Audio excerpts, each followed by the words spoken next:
Hey hello WhatsApp, কি অবস্থা সবার? অস্থির আনন্দের পর্দায় স্বাগত আবার। আরে দূর, ভালো থাকি কেমনে? যে হারে জিনিসপত্রের দাম বাড়তাছে সেই সাথে বাড়তাছে বইয়ের ক্যান ক্যান, সব মিলে একটা জ্বালার মধ্যে আছে আর কি। অতি সত্য কথা। হ ভাই, আপনি ঠিক কথাই বলছেন। সবকিছুর দাম যেই হারে বাড়তাছে, এদিক থেকে আবার ইনকামও কমতাছে। এইভাবে চলতে থাকলে তো ফুটপাতে ফুটো থাল নিয়ে বসা ছাড়া কোনো উপায় থাকবো না।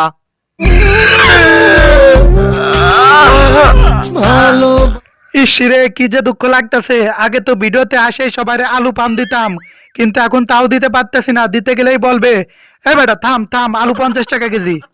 অবিশ্বাস্য ঘটনা, এটা সত্য। আগে সবাইরে আলু দিতেন, কিন্তু এখন তো আলুর দাম বাইরে গেছে গা। কি আর করা, এখন একটা উপায় আছে, আলুর বদলে সবাইরে বাঁশ দেন। ও মিরাজ ভাতিজা, তুমি তো চরম বুদ্ধি দিছো। ও খুদা চাচা বাঁচাইলেন, আপনি আগে কবেন তো কথাটা। আমি তো মারাত্মক চিন্তার ভিতর পড়ে গেছিলাম, বুঝছেন। আরে ভাতিজারা, তোমরা তো আলুর বদলে বাঁশ দেওয়ার অভিনব উপায় পেয়ে গেছো, কিন্তু এদিকটা তো আমি দুঃখে আর বাঁচতাছি না। অনলাইনে বিষ অর্ডার করছিলাম, সেইটা খায়া ঘুমাইছি, সকালে উঠা দেখি মরি নাই। কেন স্যার, কি হয়েছে? গেইল ভাই, আপনার আবার কি হইলো? হঠাৎ করে বিষ খাইতে গেলেন কেন? আর বলিস না ভাতিজা, বউয়ের জ্ঞান জ্ঞান আর ভালো লাগে না। গত কয়দিন দইরা মূলা খায় খেতার নিচে পাত দিতাম, গন্ধে বউ থাকতে পারতো না, তাই বেশি প্যান প্যান করতো না। কিন্তু এখন তো মূলার দামও বাইরে গেছে, কি করব আমি? তুমি আমার মনে হয় পাবনা চলে যাও, তোমার সবচেয়ে ভালো হয়, কিন্তু তুমি তো যাইতে পারবে না। কেন ভাই, আমি যাইতে পারবো না কেন? আমার কাছে তো টাকা পয়সা ধন সম্পদ সবই আছে। কারণ কেউ তোমার নেবে না। বাস কও, ট্রাক কও, এরোপ্লেন কও, কেউ তোমার লইবে না। 3 গুণ টাকা চাইবে। তাইলে আমি কেমনে যামু?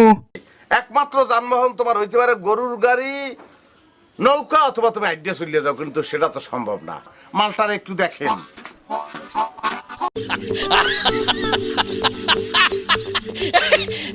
আরে ভাই, কি দাম বাড়ছে বাড়ছে করতাছেন? আমি যেটা খাই সেটার দাম তো 1 টাকাও বাড়ে নাই, খালি দাম বাড়ছে বাড়ছে বলে চিল্লাইতাছেন। এই পোকা চোদা কয় কি?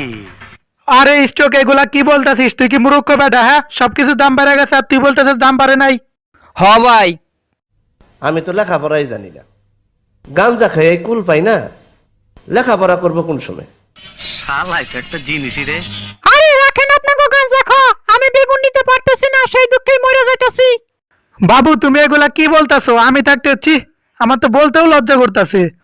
থাপড়াইয়া কান গরম কইরা দিমুনে, খালি উল্টা পাল্টা চিন্তা ভাবনা। জানো না, আমি বেগুন তরকারি খুব পছন্দ করি, কিন্তু বেগুন তো এখন 70 টাকা কেজি হয়ে গেছে।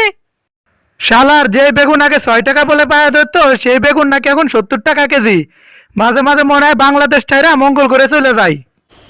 জীবনটাই দিকদারি, মাঝে মধ্যে মনে করে বনে জঙ্গলে চলে যায়। গতকাল বাজারে গেছিলাম, যা দেখি সবকিছুর দামই অনেক বেশি। সিম 120 টাকা কেজি, 250 গ্রাম মরিচ 70 টাকা। সবকিছুর এত দাম যে কিছুতে হাতি দেওয়া যায় না। হাত দিলে মনে হয় দোকানদার রীতিমতো জরিমানা ধরে বসে। এইভাবে সবকিছুর দাম বাড়তে থাকলে তো সাধারণ জনগণ ফকির হয়ে যাইবো। তাই সরকারের কাছে একটা আবেদন, আপনারা দ্রব্যমূল্যের দাম কন্ট্রোল করার চেষ্টা করুন, তা না হলে সাধারণ মানুষ না খেয়ে মরবে। তো আজকের ভিডিও পর্যন্ত। ভিডিওটি ভালো লাগলে লাইক কমেন্ট শেয়ার এবং চ্যানেলটি সাবস্ক্রাইব করবেন। ধন্যবাদ।